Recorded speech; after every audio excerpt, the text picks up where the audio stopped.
반갑습니다.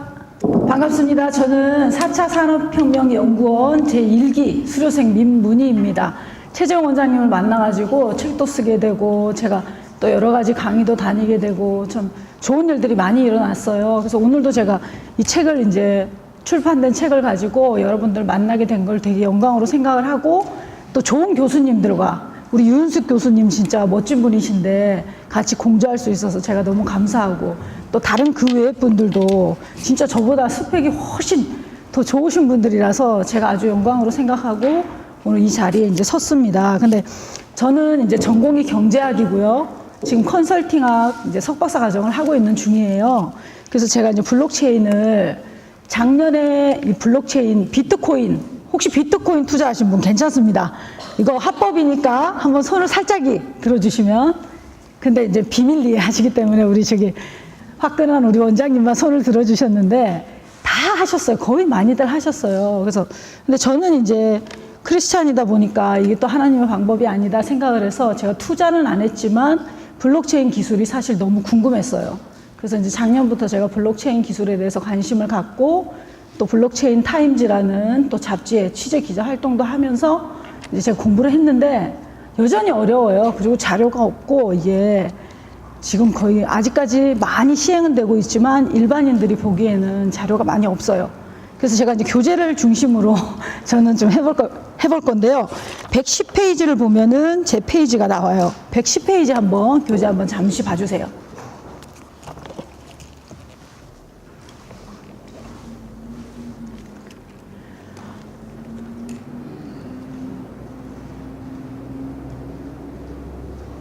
저는 ICT 융합연구소라는 연구소를 제가 구미에서 하나 운영을 하고 있고요. 제가 또 융합전략지도사도 가지고 있고 뭐 동분서주 좀 많이 활동을 하는 편이에요. 근데 열심히 하는 사람이라고 생각하시면 돼요. 그래서 이렇게 소개는 제가 그냥 이걸로 대신하고 자 블록체인이란 해서 이제 시작을 했어요. 근데 블록체인을 빼야 되겠다. 블록체인을 왜 쓰느냐, 블록체인을 왜 이용하는지를 먼저 알아야 될 것 같아요. 블록체인을 왜 사용할 것 같아요? 왜 블록체인이 이렇게 화두가 되고, 왜 블록체인이 이제는 인터넷이다, 이제 블록체인을 모르면은 4차 산업을 말할 수 없다, 이렇게 막 이야기되는 이유가 혹시 뭘까요? 저도 그 답을 찾으려고 사실은 이날 이때까지 근데 찾았어요. 4가지 목적이 있어요. 사실은 블록체인을 하는 4가지 목적이 있는데 첫 번째는요.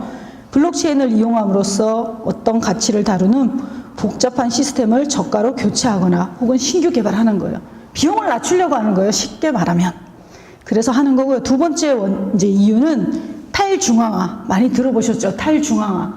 이게 이제 사람들이 어느 정도 많이 배우고 경지에 다 오르니까 정부한테 이렇게 통제받고 이런 거를 싫어해요. 지금은 이제 통제되잖아요. 모든 금융이. 중앙은행 뭐 이런 데서 통제를 받는 상황인데 블록체인 시스템으로 가버리면 통제를 안 받아요. 그래서 탈중앙화예요. 중앙과 무관하게 내가 미국에 송금할 수 있고 또 영국으로 돈을 보낼 수도 있고 부동산 거래를 하더라도 나하고 부동산 거래하는 그 사람하고 바로 해버리는 거예요. 블록체인 기술로. 그러면 그거 안 나가잖아요. 공인중개 수수료. 이사 한 번 하려면은 공인중개 수수료만 해도 돈이 얼마입니까? 이삿짐차 불러야 되지, 수수료 내야 되지. 몇백 날라가요. 그냥 깨져요. 근데 블록체인 기술만 완벽하게 구현이 된다면 그런 수수료 같은 게 나가지를 않아요. 투표도요. 우리 6월 달에 해야 되잖아요. 투표도 집에서 하면 돼요. 코인으로 하면 돼요. 그래서 코인을 할당 받아가지고요. 내가 원하는 후보한테 코인을 보내주는 거예요. 인터넷으로. 버튼 하나만 누르면 돼요. 그럼 코인을 많이 받은 분이 당선되는 거예요. 그럼 얼마나 편리하겠어요. 갈 필요도 없고. 지금은 이제 선거 가려면 어때요?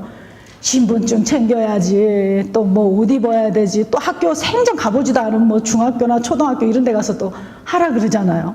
그래갖고 또 줄 서야 돼. 줄 서가지고 시간대 잘못 맞춰가면은 또 한참 걸려요. 하지만 블록체인 기술만 이게 쫙 베이스가 갖춰진다면 집에서 코인으로 선거할 수 있는 그런 시대가 온다는 거예요. 그래서 두 번째는 탈중앙화고요. 세 번째는 업무를 자동화해서 업무 비용을 줄이기 위한 거예요. 이것도 역시나 이제 비용이 줄어드는 게 목적이 되는 거죠. 그리고 네 번째는 직접 내가 블록체인을 사용해서 직접 하는 거예요. 내가 사물을 본다거나 하는 일들을. 그 네 가지가 블록체인의 사용 목적이 돼요. 그렇다면 블록체인 도대체 너는 누구냐? 뭐냐 블록체인이? 블록체인은 비트코인이다. 맞을까요? 틀린 말일까요? 블록체인은 비트코인입니다. 비트코인은 블록체인입니다. 맞아요? 이꼬를 해요? 우리 유 교수님이 아닙니다. 아닙니다. 이러시고 계셔요. 역시 대단하십니다. 블록체인은 그때 유시민 씨가 나와서 이꼴처럼 얘기를 했어요. 그래서 제가 사실은 충격을 받았어요. 유시민 씨가 저는 되게 똑똑하고 막 진짜 앞서가는 분이라 생각을 했는데 근데 더 깊이 들어보니까 그분이 또 몰라서 하신 얘기는 아니었었어요. 근데 법무부에서 제재하는 입장이었으니까 그때 당시에는 좀 이렇게 정부의 편을 들어서 토론을 그때 하셨어요. 근데 잘 들어보면 그 비트코인과 블록체인은 하나가 아니에요. 블록체인이라는 기술이 먼저 나와요. 2009년도에 블록체인 기술을 나카모토 사토시라는 가명의 사나이가 여자인지 남자인지도 사실은 잘 모르지만 그 사람이 만들어요, 기술을. 근데 이 사람이 이제 궁리를 하겠죠. 내 기술을 사람들이 어떻게 하면 주목을 할까. 궁리하다 보니까 블록이 하나가 10분마다 생성될 때마다 보상을 주자. 그거를 코인으로 주자 해서 생겨난 것이 비트코인이에요. 그런데 한국인들은 어땠어요? 우리 대한민국 사람들은 비트코인에 열광했어요. 제가 이렇게 가만히 보니까 우리 한국인들이 머리가 굉장히 좋고 욕심이 많아요. 그래서 누가 벌었다더라. 누가 공장에서 일하다가 비트코인 잘해가지고 10억을 벌어서 공장을 때려쳤대. 그 위에는 막 그런 얘기가 돌았어요. 그래서 사람들이 너나 없이 비트코인 투자를 많이 하게 된 거예요. 그리고 학생들까지, 특히 공대생들, 학생들이 나도 할 수 있을 것 같아. 채굴 해야 되겠다 하고는 컴퓨터를 막 수십 대를 사다 놓고 지네끼리 기숙사에 들어앉아가지고 채굴을 한대요, 이 녀석들이. 그래갖고 부모님한테 등록금 받은 걸로 막 사요. 코인을 막 사고 채굴 그거를 사가지고 이 녀석들이 지네끼리 들어앉아가지고 전기를 막 올리면서 했던 일들이 벌어진 거예요. 우리나라가요, 세계 3위로 비트코인 제일 많이 샀었어요. 법무부에서 제재할 그때 당시에. 그래서 어쩔 수 없이 정부에서도 칼을 들 수밖에 없었던 상황이더라고요. 그때 당시에는 사람들이 비트코인 하시는 분들이 다 욕했어요. 와, 씨, 독재다, 독재. 자유경제에서, 민주주의에서 어떻게 그걸 법무부에서 제한을 하냐.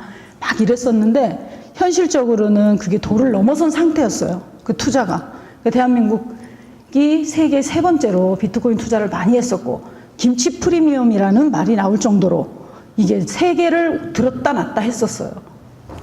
그래서 보면 블록체인이란 무엇인가 먼저 그 얘기를 제가 해드릴게요. 자, 블록을 잇따라서 연결한 모음을 바로 블록체인이라고 그래요. 그래서 블록이 하나 형성이 10분마다 된다고 그랬죠. 근데 그 블록들이 연결되어 있어요, 고리로. 그 고리가 해시예요. 해시란 말 많이 들어보셨죠? 우리가 그 태그할 때 해시를 쓰는데 그 해시로 연결되어 있어서, 고리로 연결되어 있어서 블록체인. 외국 사람들은 블록체인 이렇게 얘기를 하더라고요. 한국 사람은 그냥 블록체인이라고 얘기를 하는데, 그래서 블록체인 기술이 쓰인 가장 유명한 사례는 바로 가상화폐인 비트코인이다. 비트코인은 블록체인 기반 기술이다. 이렇게 생각하시면 돼요. 그래서 이거로가 아니라는 거를 기억을 해주시고, 여기 보면은 블록체인의 발전 과정이 있어요. 제가 여기 보면 블록체인의 발전 과정을 113페이지에 조금 정리를 해놨는데, 이것도 지금 뭐 정확한 정의들이 없어서 사실은 저도 정리하면서 좀 힘든 부분들이 있었어요. 그래서 그림을 보면 이제 쉬워요. A가 B에게 113페이지 그림을 보면 A가 B에게 일정액을 송금하려고 시도를 해요. 그러면 거래 관련 정보가 온라인 상에서 블록 형태로 생성이 돼요. 그렇게 되면 또 생성된 블록이 모두 거기 참여자에게 전송이 돼요. 공유가 되는 거예요. 그래서 인증을 받고 나면은 블록이 딱 형성이 돼요. 블록이 딱딱딱 틀에 맞게 5개가 지금 붙어 있는 모습이 보이죠. 이렇게 해서 검증된 것들만 블록체인에 등록이 되는 거예요. 그러면 송금이 완료되는 거예요.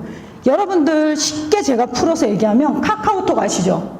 개인 카톡 하면 어때요? 오해가 생기기 쉬워요. 그럼 오해가 생겨가지고 그걸 캡처해가지고, 야, 걔가 나한테 이렇게 말했어.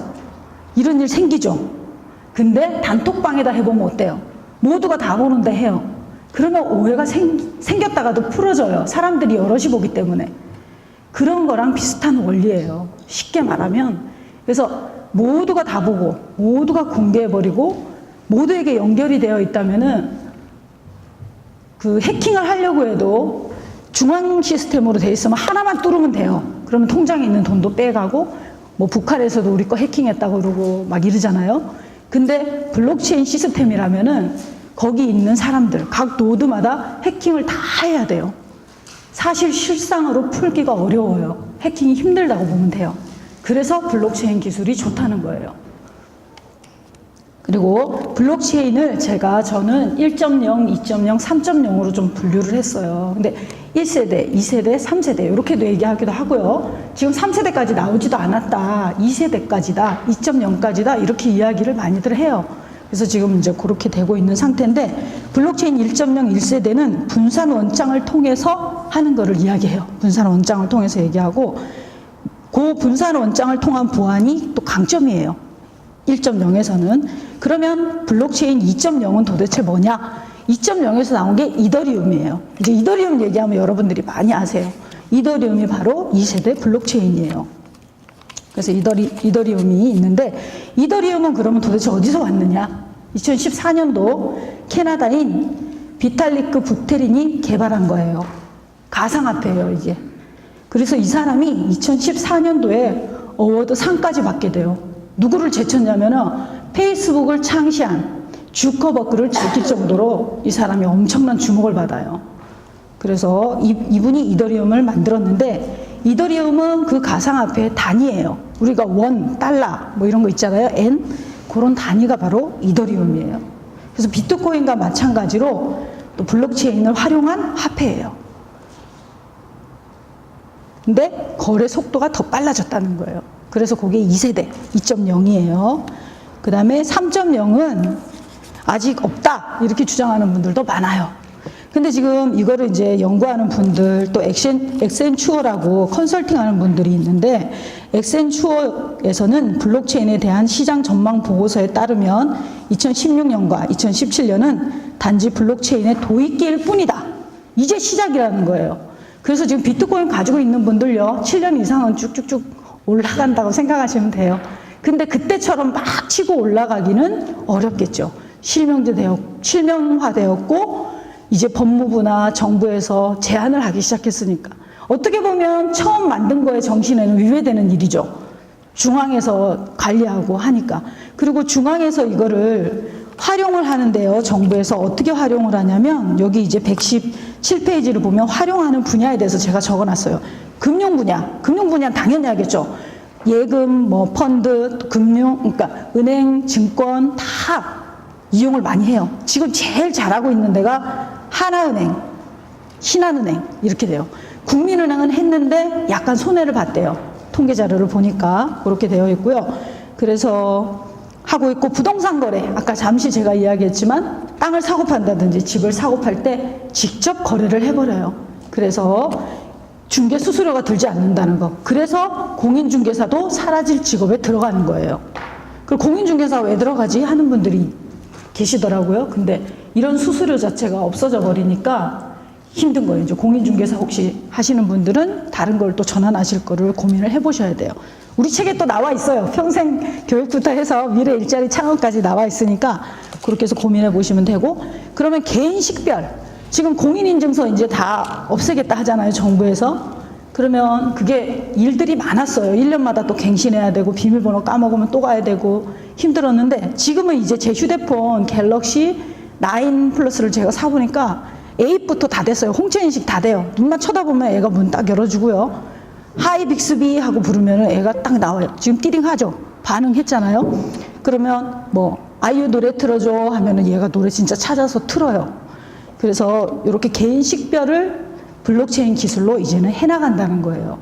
그래서 투명하고 안전하게 이제 신원이나 개인 식별을 인증할 수 있는, 또 전자인증할 수 있는 그런 시대가 왔어요. 그 다음에 사물 인터넷은요, 사물 인터넷은 IoT예요. IoT 들어보셨죠? 인터넷 오브 띵스라고 해요. 그래서 인터넷은 대문자 I를 쓰고요. 오브기 때문에 중간에는 소문자로 O를 써야 돼요. 그리고 띵스는 T를 또 대문자로 써줘야 되고, 근데 그걸 막 혼용해서 그냥 대문자, 소문자 쓰는데 I와 T는 대문자, 중간에 O는 소문자 이렇게 써서 IoT가 사물 인터넷인데 사물 인터넷에 그럼 블록체인이 왜 들어갈까요? 이 녀석이 반응을 하네. 먼저 발현 잠금을 불안 이렇게 막 나오죠. 제가 얘기를 하니까 주인인지 알고 이 녀석이 얘기를 하네. 사물 인터넷은 주인이 눌러야 돼요. 제가 그 마이크로소프트사에서 그때 컨퍼런스 할 때 가보니까 냉장고를 들고 왔어요, 그분들이. 근데 냉장고가 문이 누가 와야 열리는지 알아요? 주인이 와야 냉장고 문이 열려요. 그리고 주인이 와야 맥주 그거를 꺼낼 수가 있어요. 딴 사람은 못하게 다 해놓은 거예요. 그래서 우리 집에도 사물 인터넷을 다 해놨는데 내가 아니고 다른 사람이 해킹해서 들어와서 우리 집에 막 에어컨도 돌리고 막 전기도 돌리고 이런 일이 생기면 안 되잖아요. 그리고 자율주행차인데 내가 그걸 작동을 해야 되는데 다른 사람이 중간에 해킹 들어와서 작동을 하면 안 되죠. 사고 나잖아요. 위험하잖아요. 그래서 블록체인 기술이 사물 인터넷에도 굉장히 중요하게 적용이 된다는 거를 기억을 하셔야 돼요. 그리고 정치 분야는 아까 그거 제가 이야기한 선거부터 시작해서 고효율 정부 서비스와 운용이 돼요. 지금 정부에서 대한민국 2021을 발표하고는요. 스마트 시티 그때까지 다 만든대요. 2022년 해봐야 지금 얼마 안 남았어요. 그래서 정부에서 그렇게 박차를 가해서 하고 있는 상황이고 스마트화 되어가고 있고 전기도 IT와 연결해서 스마트 그리드라는 걸로 이용을 하고 또 치매 국가 보장제도 이렇게 하고 또 미세먼지도 이제 지금은 인공지능으로 대처해요. 그래서 그런 부분도 있고요. 그래서 공공사물 인터넷에 블록체인을 도입하면은 인프라 관리, 에너지 관리, 쓰레기 처리, 용수 관리, 환경 모니터링, 에너지 서비스, 교육, 보건 분야에서 모두 다 지금보다 훨씬 나은 결과를 얻어요. 여기에 빅데이터가 추가되는 거예요. 그래서 빅데이터하고 같이 빅데이터는 또 우리 윤성인 교수님께서 잘 설명해 주실 건데요. 그렇게 점점 살기 좋아집니다. 불안해하지 마시고요. 앞으로 다가올 세상에 대해서 기대하시고 같이 공부하시고 같이 물결을 타시면 돼요. 파도 타기 할 때 파도에 따라 움직이면 안 무섭잖아요. 재밌잖아요. 근데 자기가 살려고 버둥거리면 물에 빠져요. 그래서 그게 핵심이고요. 그리고 블록체인은 문화에서도 많이 적용이 된다는 거. 요거는 말씀을 안 드려도 아시겠죠? 저작권 문제부터 시작해서 다 그렇게 되니까 제가 준비한 이야기는 여기까지 정리를 하고 책을 보시면 내용을 또 알 수가 있고 다음 강의도 멋지게 해주실 거니까 저는 이상으로 마치겠습니다. 감사합니다. 네, 감사합니다.